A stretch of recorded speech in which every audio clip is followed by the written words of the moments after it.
A few years ago, I came here with my artist son and actually looking at this incredible space and saying, oh, we must do something here. And my immediate thought was the Stockhausen piece.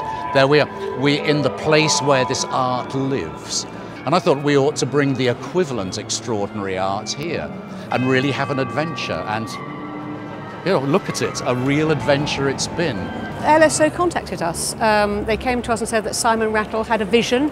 He wanted to make a piece of a performance in the Turbine Hall. And of course, when we heard what he wanted to do, a piece that's so radical, experimental, but never been performed in a kind of industrial space like this, you know, it was an obvious thing for us to come on board with. When Stockhausen wrote this piece, he wanted to explore the different sounds and the different combinations of sounds in a big space. And so we've got 3 orchestras set out with some distance between them and with the audience able to walk in between the orchestra and around the orchestras. It's a real challenge for each of the conductors to be able to do this and to get to the right place at the right time. And of course, it's a big challenge for the musicians as well, because it's not an easy piece to play. Here we go. And clang, dang, dang, dang.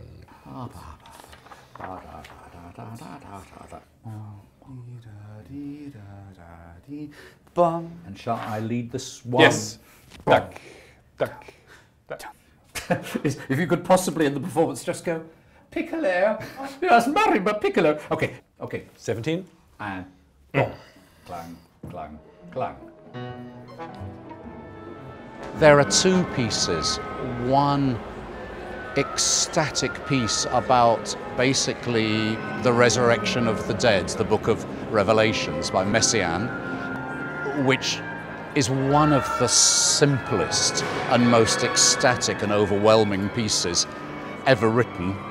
And then we play Gruppen by Stockhausen for 3 orchestras, 3 conductors, also overwhelming, but one of the most complicated pieces ever written.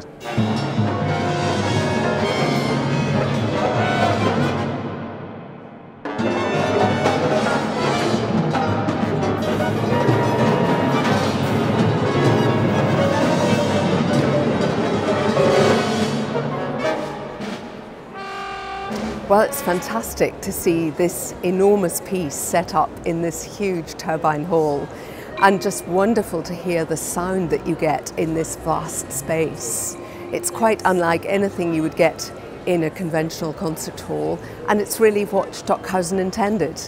Yes, it's very, very interesting playing in a space like this. It's very difficult for me to hear anything that they're doing. The only people who have a real idea of how this piece goes is the people who stand in the middle and listen to the whole combination of 3 orchestras.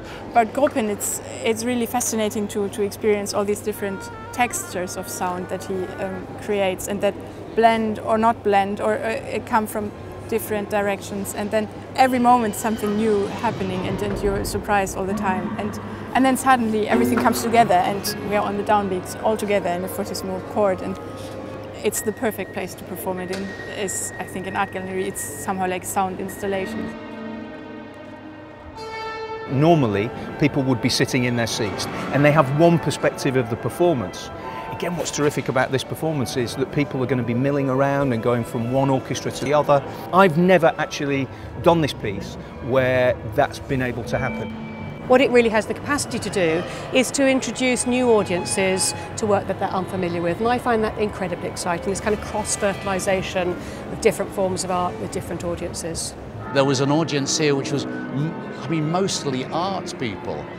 And I could see they were completely blown away by it. And that's what it's all about. And things are being thrown from side to side and caught or dropped as it was. It's like a kind of musical art installation in place. This is absolutely up our street. Interconnections between art and music have never been closer, because of course contemporary artists are really interested in creating immersive experiences. So this idea of a kind of total work of art and kind of all your senses animated is absolutely core to visual arts practice, as it is to music.